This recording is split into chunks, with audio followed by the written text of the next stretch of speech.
नमस्कार, मैं रजनीकांत। चुनावी चौपाल में आपका बहुत बहुत स्वागत है। अब की बार 400 पार, यह वो नारा है जो एनडीए की तरफ से दिया गया। आज हर के जुबान पर अब की बार 400 पार का नारा लग चुका है।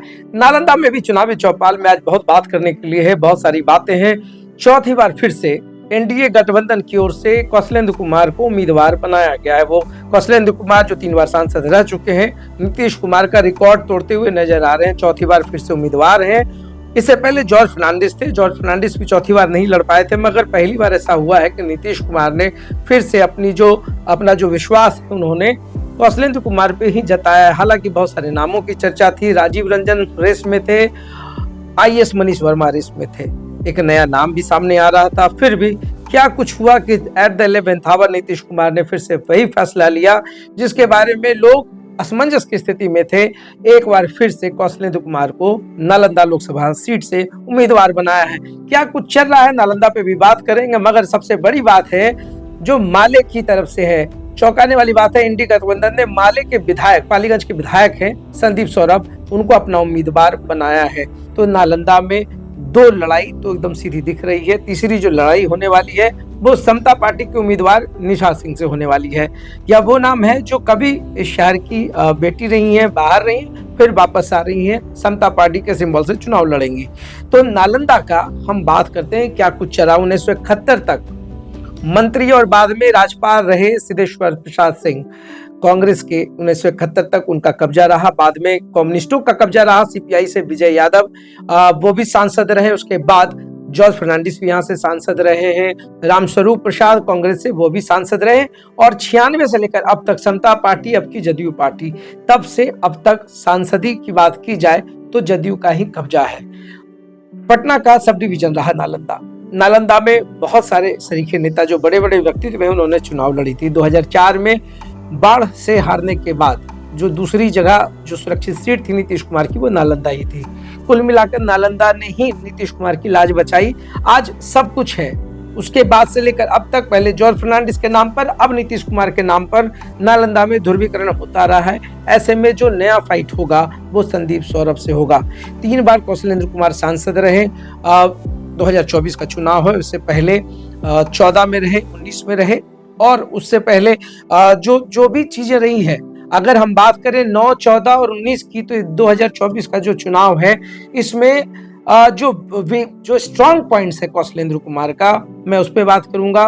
क्या कुछ है। नीतीश कुमार साथ में है, मोदी की लहर साथ में है। तीसरी जो बात है वो रामविलास पासवान की जो पार्टी रही, लोजपा रामविलास, चिराग पासवान साथ में है, जीतन राम मांझी हम पार्टी साथ में है, उपेंद्र कुशवाहा साथ में है।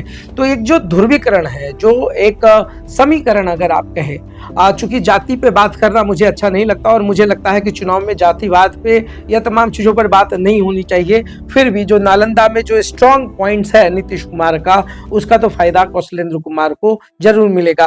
कांग्रेस की तरफ से दिलीप कुमार का नाम काफी चर्चा में था। क्या कुछ हुआ कि दिलीप कुमार, जिनकी दावेदारी बहुत मजबूत मानी जा रही थी, कांग्रेस ने वो सीट जो है माले के लिए छोड़ दिया। अब जो मुद्दा बनना है उस पर भी हम बात करेंगे। इधर कौशलेंद्र कुमार हैं, 3 बार से सांसद रहे हैं, काफी सरल हैं, मृदुभाषी हैं, 24 घंटे अवेलेबल रहने वाले सांसद हैं। सब कुछ है। जो राशि आती है वो खर्च भी करते हैं। नल जल से भी बहुत सारी योजना है स्कूलों में। अगर पंखा लगाने की बात हो, जनरेटर की बात हो, बिजली की बात हो, एम्बुलेंस देने की बात हो, अस्पताल में लिफ्ट, हालांकि लिफ्ट बीच बीच में खराब भी होता रहा है, मगर एक प्रयास तो रहा है सांसद महोदय का कि उन्होंने लिफ्ट बनवाया है। तमाम चीजें, कोविड में भी काफी एक्टिव थे, बहुत बार चर्चाओं में रहे हैं। जो चर्चाएं बहुत सकारात्मक रही है। कभी किसी का एक्सीडेंट हो जाए, अगर वो रास्ते से गुजर रहे हो, तो एक खासियत रही है कि वो अपनी गाड़ी को रुकवाकर उसको इलाज के लिए सदर अस्पताल या जो निजी अस्पताल या आसपास के अस्पताल होते हैं, स्थानीय अस्पताल जरूर पहुंचाते हैं। तो एक गुण है। जो सबसे बड़ी बात है, उनका पीए होते हुए वो पीए नहीं होता है, और सारा जो कॉल्स होता है वो खुद ही इंटरटेन करते हैं, सरल हैं, सभी के लिए हैं, सुलभ भी हैं, और कभी कभी विवादों में भी रहते हैं। कभी कभी विवाद जो है सुर्खियां बन जाती हैं। हाल फिलहाल बहुत सारे बयान उनके सुर्खियों में रहे हैं। तो ये कुछ तो वीक फैक्टर हैं, वीक पॉइंट्स हैं, जिसको कौशलेंद्र कुमार को अब आने वाले समय में बहुत संयमित होकर चलना पड़ेगा, क्योंकि एनडीए गठबंधन है। एनडीए में सब कुछ नहीं चल पाएगा। बहुत कुछ है। नीतीश कुमार सर्वमान्य नेता हैं जदयू के लिए, तो सांसद कौशलेंद्र कुमार के लिए राह तो बहुत आसान है, मगर उनका सीधा मुकाबला एक ऐसे युवा से है, एक युवा जोश से है जिसने जेएनयू से पढ़ाई की, पीजी की उसने, और उसके बाद हिंदी में जो मेरे पास है, हिंदी में उन्होंने पीएचडी की, जेएनयू के प्रोडक्ट रहे हैं, पालीगंज से विधायक हैं। युवा हैं, खोने के लिए कुछ नहीं है, पाने के लिए बहुत कुछ है। संघर्ष किया पालीगंज में, शुरू में लगा कि यह आदमी सिर्फ नारा गढ़ता है और नारा गढ़कर चला जाएगा, मगर लोगों के बीच में रहने लगे तब सबको समझ में आया कि यह जाने वालों में से नहीं, टिकने वालों में से है। हालांकि मजबूत कैंडिडेट पालीगंज के हो सकते हैं, माले का तमाम चीजें रही है, वो तब की बात है जब विजय कुमार यादव कभी सीपीआई से सांसद हुआ करते थे, मगर अभी की जो जमीन है, जो ध्रुवीकरण है, उसमें कितना संदीप सौरभ फिट बैठ पाते हैं वह भी देखना दिलचस्प होगा। नारा गढ़ सकते हैं, तमाम चीजें हैं। अब जो है एट ए टाइम उनको कैंडिडेट बनाया गया है। जून में चुनाव होने हैं, 1 जून को जो आखिरी चरण है उसमें नालंदा में चुनाव होने हैं। तो ऐसे में संदीप सौरभ के लिए अप्रैल मई जून मतलब 2 महीने हैं, और 2 महीने में जो सबसे उनका माइनस पॉइंट होगा स्थानीय वर्सेज बाहरी का।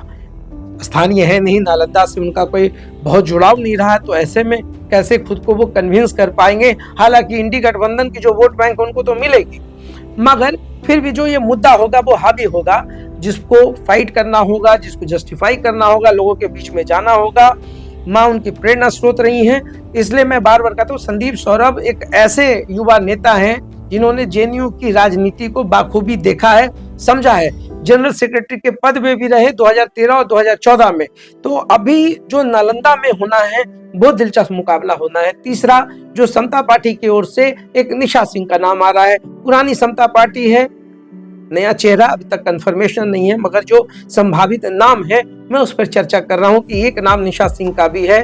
फादर इनके प्रोफेसर रहे हैं, प्रोफेसर राम सिंगार सिंह। तो ये बिहार शरीफ की रहने वाली है, फाइट देने के लिए आ रही है। तो पूरा लोकसभा चुनाव जो इस बार केंद्रित होगा, लोग जरूर सवाल भी करेंगे कौशलेंद्र कुमार से। 3 बार सांसद रहे, कितना आपने डेवलपमेंट किया, ये तमाम चीजों पर सबकी पहली निगाह है। मगर जो सबसे बड़ा प्लस पॉइंट है, एक तो अब की बार मोदी सरकार फिर से, और अब की बार 400 पार, तो ये एक तो वो नारा है। दूसरा नीतीश कुमार का चेहरा है। तीसरा जो फैक्टर है कि नीतीश कुमार का यह गृह जिला है, तो एक मजबूत किला माना जाता है। मगर कब क्या हो जाए यह कहना राजनीति में बिल्कुल भी आप कोई प्रेडिक्शन नहीं कर सकते, भविष्यवाणी नहीं कर सकते हैं क्या कुछ हो जाए, क्योंकि 2014 का चुनाव हम लोगों ने काफी करीब से देखा है। सत्यानंद शर्मा के बारे में कोई प्रेडिक्ट नहीं कर पाता था, लोजपा से थे, और सिर्फ 1% के मार्जिन से कौशलेंद्र कुमार जीते हैं। तो हालांकि इस बार सभी उनके पक्ष में हैं, फिर भी राजनीति में कौन सा चेहरा कब किसको भा जाए, क्या हो जाए, तमाम चीजें हैं। कौशलेंद्र कुमार का दावा है कि उन्होंने जितना भी फंड आया है, और जो फंड जो मिलना चाहिए था, आदर्श गांव को गोद लेने की बात हुई थी, प्रधानमंत्री ने की थी, तो उन्होंने नानद गांव को गोद लिया था और एक तेलमर, ये 2 गांव थी। मगर राशि नहीं आने के बावजूद भी सीएसआर और तमाम फंडों से उन्होंने जो विकास हो सकता है गांव का करवाया था। तो अब ये 2 गांव है, सवाल उनको करने हैं, तमाम चीजें हैं। अभी तक बिहार, खास करके नालंदा जो सबसे हॉट सीट मानी जा रही है, इसमें बहुत कुछ देखना बाकी होगा। और एक बार फिर से मैं कहूंगा कि बहुत और सारे नाम भी आने वाले बाकी हैं, संभावित चेहरे भी दिखेंगे। कई निर्दलियों के लड़ने की सूचना है। और पूरा जो नालंदा है, अगर हम बात करें कि दिलीप कुमार आते तो शायद बहुत बड़ा फाइट हो सकता था, मगर कांग्रेस ने उन पर विश्वास नहीं जताया। और ये जो एक तरीके से वॉक ओवर भी आप कह सकते हैं कि नालंदा में एक वॉक ओवर देने की कोशिश की गई है। अगर गठबंधन नहीं टूटती, अगर बीजेपी के साथ जदयू नहीं आती, तो बीजेपी से जो सबसे बड़ा नाम था वो प्रणब प्रकाश का था। कई ऐसे नेता हैं जिनके सपनों को चूर होते हुए हमने देखा है नालंदा में, जो चाहते थे, एक प्रबल दावेदार थे, बुद्धिजीवी थे, तमाम चीजें थी, बावजूद इसके बहुत लोगों का सपना चूर हुआ। मगर फिर कहा जाता है कि राजनीति में जो बातें होती हैं, जो शब्दों की मर्यादा होती है, तमाम चीजों को मेंटेन करना पड़ेगा। और फिर जाति धर्म से ऊपर उठ करके जो लोकसभा चुनाव होने हैं, उस पर क्या कुछ बुद्धिजीवी वर्ग फैसला लेगा, यह भी देखना दिलचस्प होगा। तो देखते रहिएगा सार्थ। बहुत बहुत धन्यवाद।